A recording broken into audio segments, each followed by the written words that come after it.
কোথায় আছেন শেখ শাহজাহান? ইডির তলবেও হাজিরা দিলেন না সন্দেশখালীর বেতাজ বাদশা। সোমবার সকাল 11টায় তাকে তলব করেছিল কেন্দ্রীয় এজেন্সি, কিন্তু সিজিও কমপ্লেক্স গেলেন না শাহজাহান। উল্টে আইনজীবী মারফত ইডি বিশেষ আদালতে আগাম জামিনের আবেদন শাহজাহানের। আজ আবেদনের শুনানি।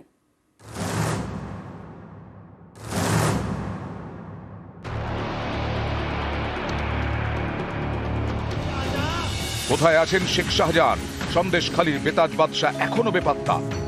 সোমবার সকাল 11টায় তাকে তলব করে ইডি, কিন্তু সিজিও কমপ্লেক্সে গেলেন না তৃণমূলের এই দাপুটে নেতা।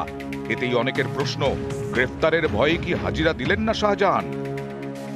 হাজির হয়নি থেকে আমরা একটা প্রিজাম্পশন করতে পারি যে শুধুমাত্র ইডি অফিসারকে মারা শুধু নয়, এবং এই কেলেঙ্কারির সঙ্গে প্রত্যক্ষভাবে ও জড়িত। পরবর্তী ক্ষেত্রে আইন অনুযায়ী, পিএমএলএ অ্যাক্ট অনুযায়ী ইডি তাকে ওয়ারেন্ট করবে। যদি ওয়ারেন্টও না আসে, ডাব্লিউপিএ করবে, তারপর তাকে ধরার চেষ্টা করবে, অ্যারেস্ট করবে। আমার সঙ্গে তার যোগাযোগ না থাকলে আমি কিভাবে বলবো কে যাবে? উনি যাবে, উকিল যাবে, কে যাবে, কি করে বলবো? কি করা উচিত না উচিত সে নিশ্চয়ই সে বলতে পারবে। এই বিষয়ে আমার কাছে আইনিভাবে সেই ধরনের পরামর্শদাতা আমার কেউ নেই, আর আমি অতটা জানিও না। 5ই জানুয়ারি রেশন দুর্নীতির তদন্তে শেখ শাহজাহানের সরবেড়িয়ার বাড়িতে যায় ইডি।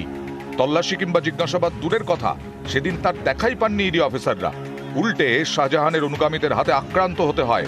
ইডি অফিসারদের মাথা ফাটে, আক্রান্ত হয় সিআরপিএফ। প্রাণ বাঁচাতে অটোয়ে চড়ে পালান ইডি আধিকারিকরা। সেই থেকে শেখ শাহজাহানের দেখা নেই। পরে তাঁর একটি অডিও বার্তা প্রকাশ্যে আসে, কিন্তু তাকে দেখা যায়নি। এর মধ্যে জল্পনা ছড়ায় বাংলাদেশে পালিয়েছেন শাহজাহান, কারণ তার বাড়ির খুব কাছেই বাংলাদেশ সীমান্ত।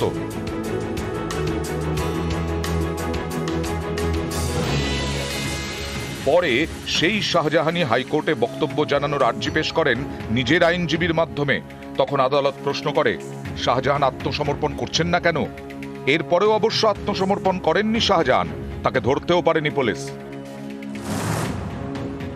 সিবিআইয়ের আইনজীবী আদালতে এও বলেন, ওসামা বিন লাদেনের মতো অডিও বার্তা পাঠাচ্ছেন শাহজাহান, তারপরেও পুলিশ খুঁজে পাচ্ছে না।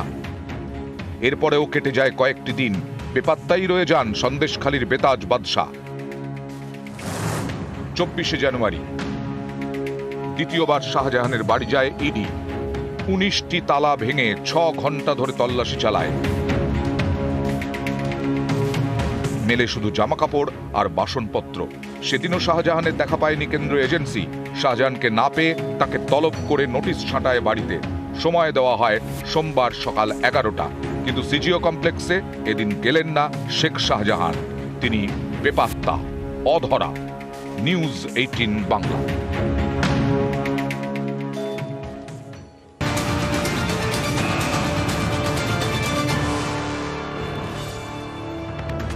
আর হাজিরা এড়িয়ে জামিনের আবেদন। ইডি বিশেষ আদালতে আগাম জামিনের আবেদন। আগাম জামিনের আবেদন শেখ শাহজাহানের। হাজিরা এড়িয়ে জামিনের আবেদন। আমাদের সঙ্গে রয়েছেন আমাদের প্রতিনিধি অনুপ চক্রবর্তী, আরো বিস্তারিত বলবে। অনুপ,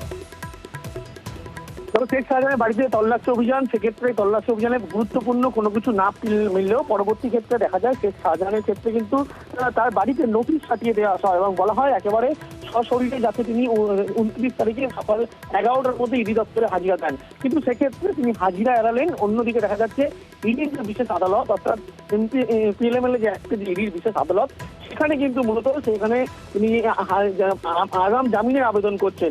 ইতিমধ্যে বিচারকের পক্ষ থেকে আজকে অর্থাৎ 30 জানুয়ারি সেই জামিনের পরবর্তী শুনানির ডেট দেওয়া হয়েছে। কিন্তু গুরুত্বপূর্ণ হিসেবে দেখা হচ্ছে তার বাড়ি যখন তল্লাশি অভিযান চললো, সেক্ষেত্রে কিন্তু কোনোভাবে তার খোঁজ পেল না। তার বাড়ির তার যে ভাই, তাদেরকে কথাবার্তা বললো, তাদের সঙ্গে জিজ্ঞাসাবাদ করে কিন্তু কোনো খোঁজ পেল না। শেষ নোটিশ ধরানো হলো 29 তারিখ সকাল 11টার মধ্যে সিজিও কমপ্লেক্স ইডি দপ্তর, সেই দপ্তরে একেবারে সরাসরি হাজিরা দেয়। এবং সেক্ষেত্রে দেখা গেল সেই হাজিরা তিনি এড়িয়ে গেলেন।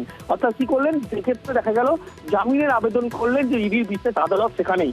বিচারকের পক্ষ থেকে বলা হয়েছে হয়েছে যে আগামী 30 তারিখ আজকেই কিন্তু সেই জামিনের পরবর্তী শুনানি। কিন্তু আজকে যেটা জানতে পারা যাচ্ছে তিনি না এসে আইনজীবী মারফত কিন্তু একেবারে সেই জামিনের আবেদন যেহেতু করেছিলেন সেই শুনানিতে উপস্থিত থাকবেন। এবং গুরুত্বপূর্ণ হিসাবে ইডির পক্ষ থেকে কিন্তু আজকে সেই যেহেতু বিশেষ আদালত ইডি, সেখানে কিন্তু ইডি আধিকারিকরা যাওয়ার কথা আছে, কারণ এই মামলায় কিন্তু শুনানি শেখ শাহজাহানের খোঁজ পাচ্ছিল না কোনোভাবে ইডি।